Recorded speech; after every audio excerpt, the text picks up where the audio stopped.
संसार में दो तरह की भक्ति होती है, इसलिए ध्यान रखिए। लोग चाहते ये हैं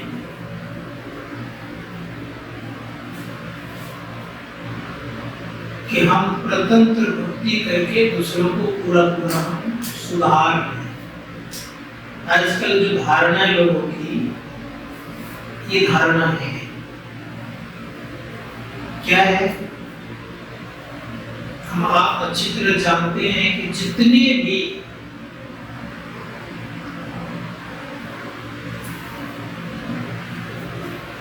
प्रवृत्ति की भक्ति जो होती है, उनके जीवन प्रदान आता है।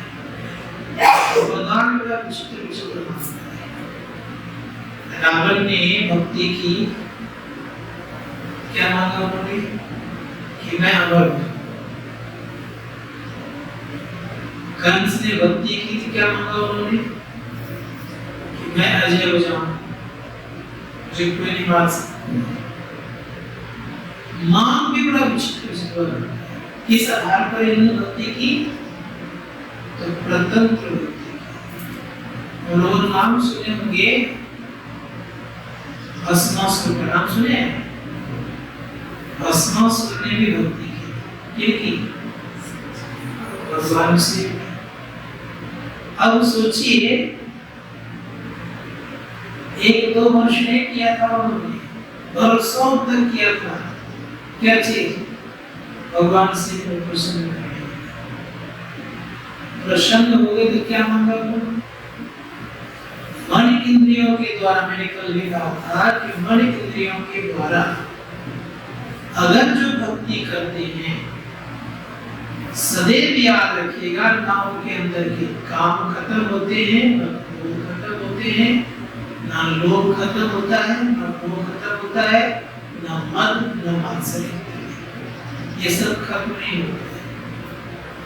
भस्मासुर के पास भगवान शंकर आ गए।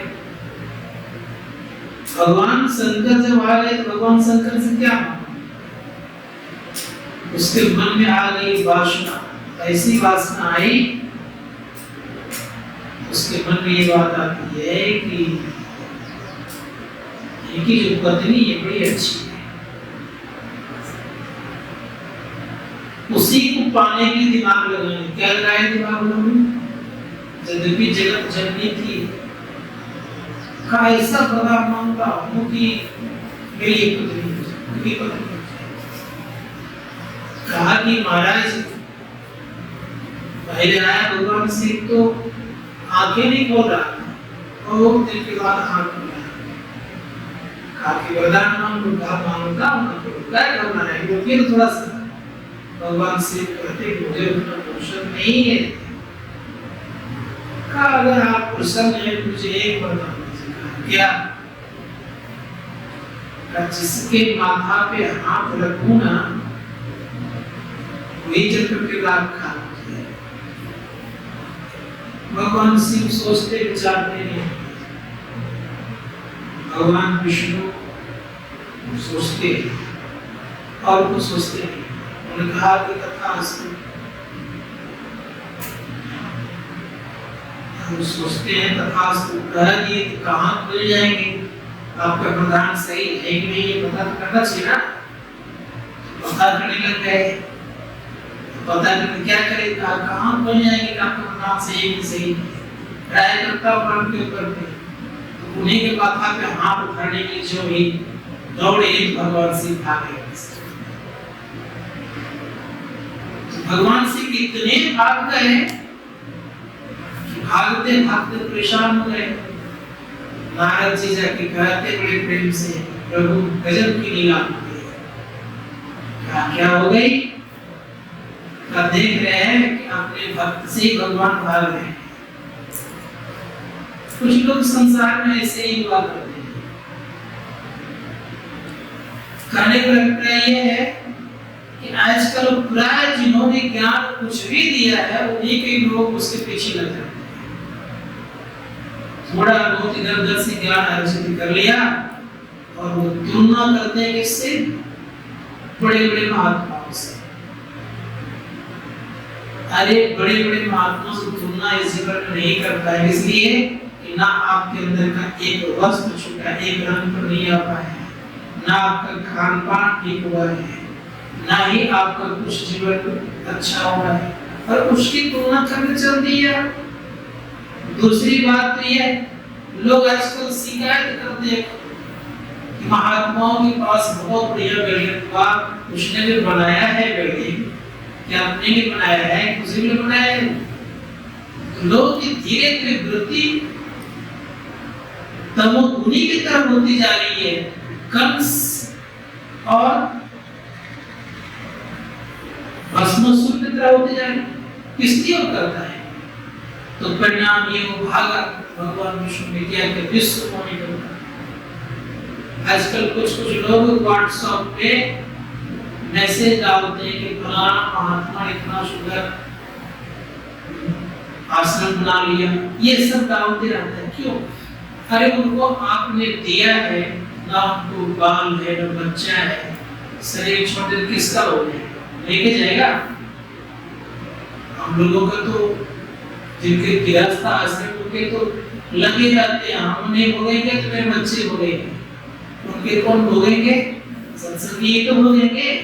इसीलिए ख्याल करना चाहिए उनको जो दिए हैं, उन्होंने जो कुछ किया है तो समाज के लिए किया है, आपने जो कुछ किया है तो परिवार के लिए, यही अंतर है। बहुत अंतर है, उनकी तुलना नहीं कर सकते आप। तो परिणाम को भस्मासुर क्या किया, गया भगवान शिव को पकड़ने के लिए, बीच में विश्व मोहनी हो गई। कहा कि आप कहां जा रहे हैं? कहा उनको प्राप्त करने के लिए, उनको चलाना है, उनको खत्म कर गाड़ी दीजिए, तब क्या करते हैं आपसे बात। अरे छोड़ दो, दिमाग लगा रहे हो, मुझे प्राप्त करना चाहते हो ना। भगवान शिव मुझे क्या करते थे? नाच दिखाते थे। कौन सा? तांडव को करने के लिए आता था, तांडव नाच करके दिखा मिलता है, कोई नहीं करता है। कथक थैया नाच, थैया नाच करते हैं, एक हाथ माथा पर, एक हाथ कमर। जो कामातुर होता है सब बात मानने को तैयार होता है। परिणाम ये हुआ कि कामातुर था ही बात शुरू कर दिया।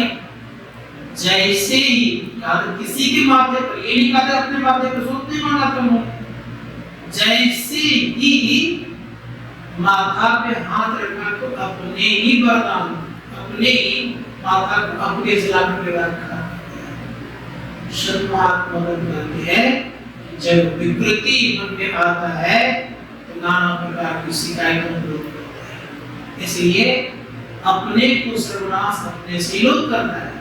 इसलिए सदैव याद रखना चाहिए कि संतों के ज्ञान पर चलना चाहिए, संत ने जो किया है उसको देखना चाहिए। दूसरों को देखने के पहले खुद अपने को विचार करना चाहिए, मैं कहाँ हूं, किस अवस्था में हूं। अगर ये ज्ञान हम आप रखते हैं तो निश्चित उनकी उन्नति होगी। जो ये ख्याल करते रहता है, जैसे दूसरे को देख करके भीतर तो ईर्ष्या करना, आप बताइए ईर्ष्या करने वाला आगे बढ़ेगा कि जो ईर्ष्या नहीं करता वो आगे बढ़ेगा, जो नहीं करता वो आगे बढ़ेगा। ये ख्याल रखना चाहिए दूसरे क्या कर रहे हैं, अगर दूसरे को देखते रहे तो उसकी बुराई आती रह जाएगी और अच्छाई आती जाती है। इसलिए कोशिश करना चाहिए स्वयं को हम विचार करें।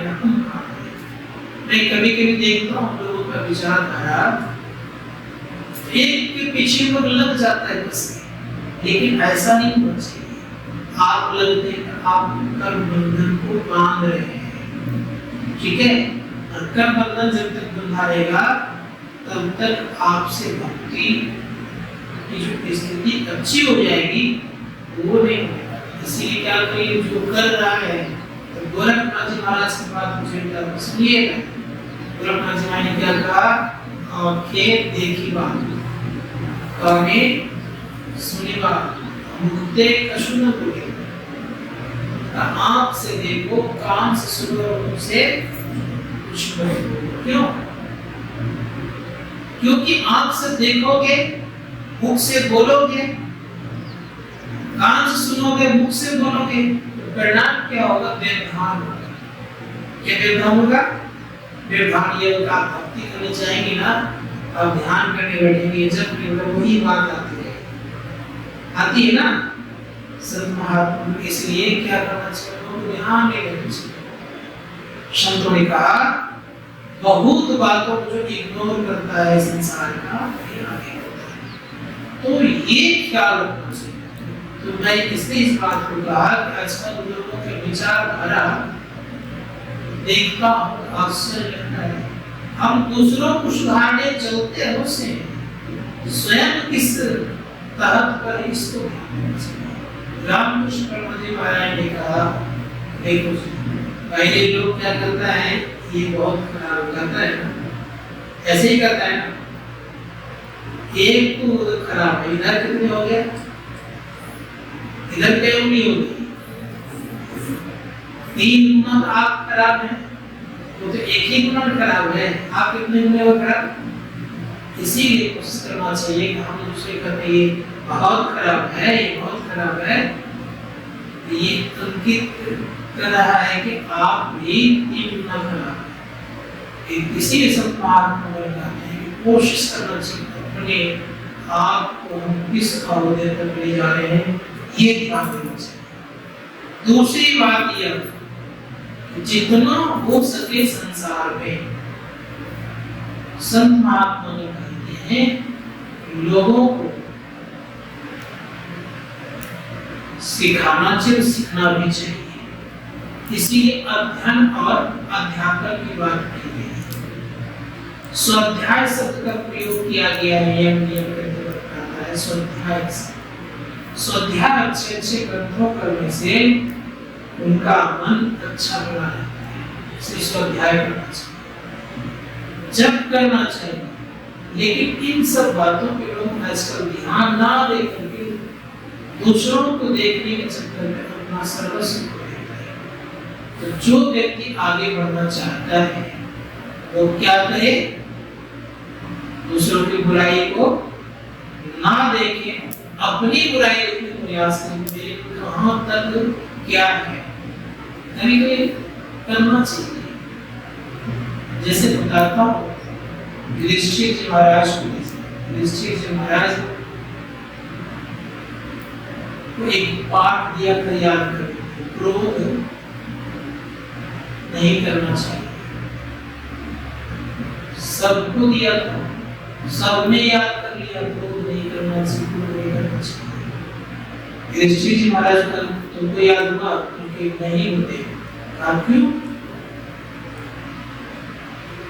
का याद अभी नहीं हुआ, कल करके आना, कल आ गए तो कल भी पूछने की क्रोध याद हुआ का नहीं होते, पर छोटा सा वर्ड तो कब तक याद नहीं हुआ, कल में से करके आना, कल ठीक हो गया, कल कर गया, कल में से आ गए, क्रोध याद किया, कहा नहीं होते, डंडा उठाया, द्रोणाचार्य ने कई डंडा लगा दिया,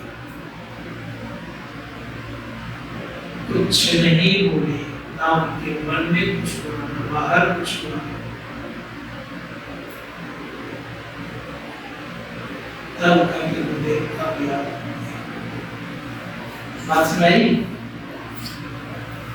संत महात्मा के कहते हैं ऐसी जब स्थिति आपकी हो जाए, तब अगर हम किसी के विषय कुछ बोलेंगे तो असर करेगा। हम लोग एक बात कोई गलत 10 बात से कर रहते हैं ना, क्यों? वो बर्दाश्त नहीं कर सकता है। ये कोई व्यक्ति बर्दाश्त भी करता है तो आंख से आंसू बाहर करता है, ये भी ठीक नहीं, क्योंकि भीतर आपको दुख तो हो रहा है, आपने बर्दाश्त क्या किया, प्रतिकार तो आप कर रहे हैं, ये तो कुछ हो गया, भीतर चल रहा है।